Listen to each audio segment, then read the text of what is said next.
Hi friends, एक बार फिर से मैं आप सबका स्वागत करता हूं आपके अपने यूट्यूब चैनल टी पाठशाला में। मैं हैदर सर और लेकर आया हूं आज ट्राइगोनोमेट्री चैप्टर का वीडियो नंबर 2। आइए, हम पिछले क्लास में डिस्कस हम लोगों ने किया था समकोण त्रिभुज से संबंधित, और समकोण त्रिभुज में मैं बताया था कि वह त्रिभुज जिसका कोई एक कोण समकोण होता है अर्थात 90 डिग्री का होता है, वह समकोण त्रिभुज कहलाता है। समकोण त्रिभुज कहलाता है।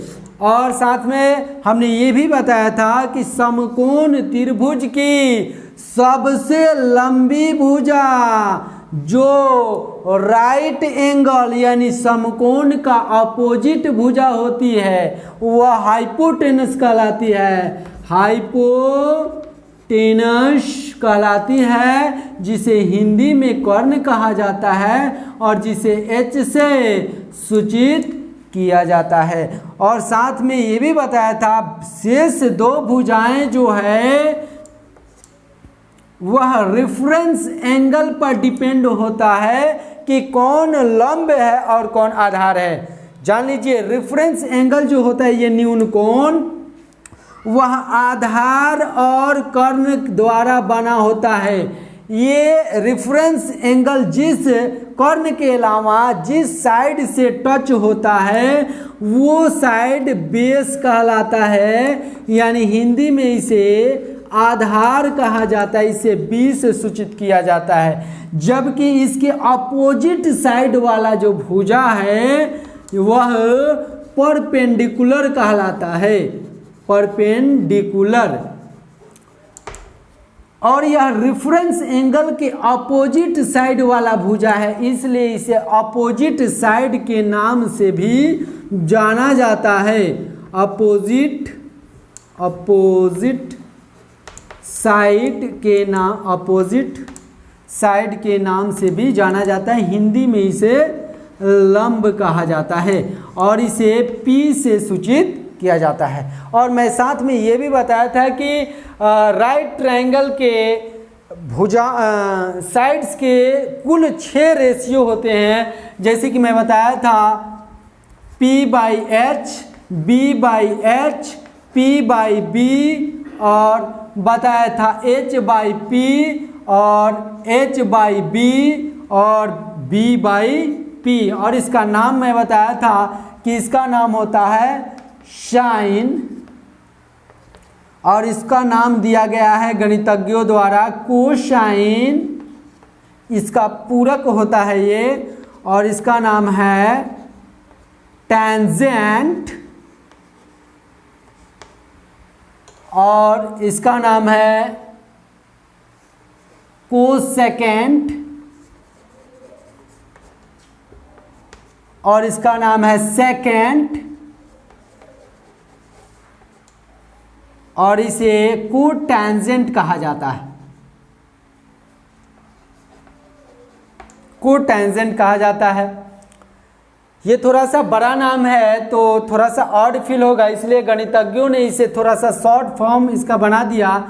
तो साइन को ऐसे लिखा जाता है साइन, और कोसाइन को बना दिया कॉस, और इसी प्रकार टेंजेंट को बना दिया टेन, और कोटेंजेंट को बना दिया कोसेकेंट को बना दिया कोसेक, और सेक को बना दिया सेकेंट को बना दिया सेक, और कोटेंजेंट को कॉट। आप देखेंगे तो जितने भी रेशियोज हैं सबका नाम अंग्रेजी वर्णमाला के 3 लेटर से लिखा गया है, लेकिन कोसेक एक ऐसा रेशियो है जिसका नाम 5 लेटर से लिखा हुआ है। इसके साथ थोड़ा सा बेईमानी हुआ है, तो इस पर बाद में वैज्ञानिकों ने विचार किया और फिर निष्कर्ष निकाला कि बेईमानी नहीं होना चाहिए, इसको भी 3 ही लेटर देना चाहिए। तो बाद में इसका नाम CSC रख दिया गया, लेकिन इसको जैसे पहले कोसेक पढ़ा जाता था इसको भी कोसेक ही पढ़ा जाता है। ये था पिछले क्लास की पढ़ाई।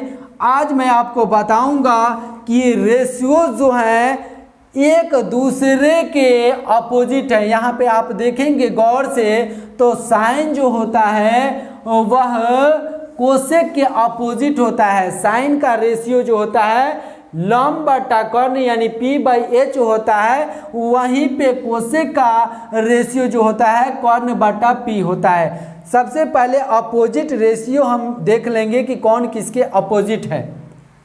उसी प्रकार कॉस का रेशियो B/H जो है वह सेक के रेशियो के अपोजिट है यानी H/B है, यानी कि कर्ण बटा आधार है। वहीं पे टेंजेंट और को टेंजेंट को देखेंगे यानी टैन और कॉट को, तो टैन का रेशियो जो है लंब बटा आधार यानी P/B है। वहीं पे को टेंजेंट यानी कॉट का रेशियो जो है कॉट जो है B/P यानी आधार बटा लंब है। इस प्रकार हम कह सकते हैं, पहला फॉर्मूला हम लोग लिख सकते हैं, इस व्युत्क्रम के आधार पर हम लोग फॉर्मूला का टाइप 1 लिख सकते हैं कि sine theta upon 1 upon cosec theta, और इसी प्रकार ठीक लिख सकते हैं कोसेक CSC लिखेंगे, cosec theta equal to 1 upon sine theta.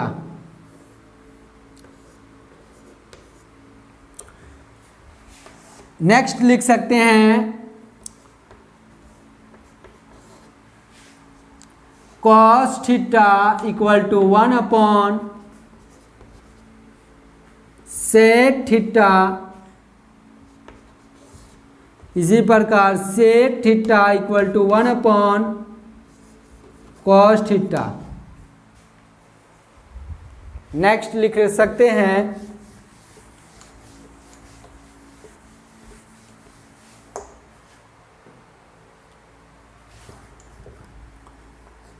चौथा लिख सकते हैं tan theta equal to 1 upon cot theta, और छठा लिख सकते हैं cot theta equal to 1 upon tan theta. ये अपोजिट फार्मूला है। साइन कोसेक के अपोजिट होता है और कॉस सेक के अपोजिट और टैन कॉट के अपोजिट होता है। ये अपोजिट फार्मूला हुआ।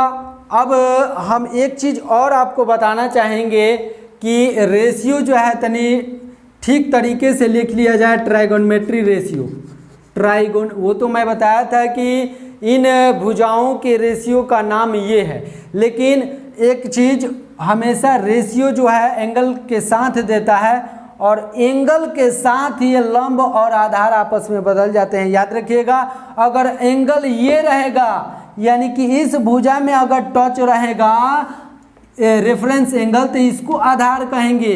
अगर रेफरेंस एंगल इसको कर दिया जाए यानी इस भुजा में टच रहे तो ये आधार होगा और ये लंब हो जाएगा, यानी ऐसे देखेंगे। नेक्स्ट देखते हैं ट्राइगोनोमेट्री रेशियो। एक बार ढंग से लिख लेते हैं। Sine theta equal to theta कौन इसको मानेंगे तो ये होगा a बटा बी लंब बटा कर्ण यानी कि a बटा सी। तो यहाँ पे a अपॉन बी या a अपॉन सी नहीं लिखेंगे, डायरेक्टली हम ऐसे लिख रहे हैं कि लंब बाई कर्ण, और कॉस थीटा इक्वल टू आपका हो जाएगा, थोड़ा सा और दूर लिख रहे हैं, कॉस थीटा इक्वल टू हो जाएगा आधार बटा कर्ण, और तीसरा रेशियो हो जाएगा कॉट थीटा इक्वल टू हो जाएगा लंब बटा आधार। ठीक इसके अपोजिट वाला याद रखेंगे, कॉट थीटा इक्वल टू होगा आधार बटा लंब, और यहाँ पे हो जाएगा छठा, ये पांचवा ले लीजिए, सेक थीटा इक्वल टू हो जाएगा आधार बटा कर्ण, और यहाँ पे कोसेक वाला लिख देते हैं,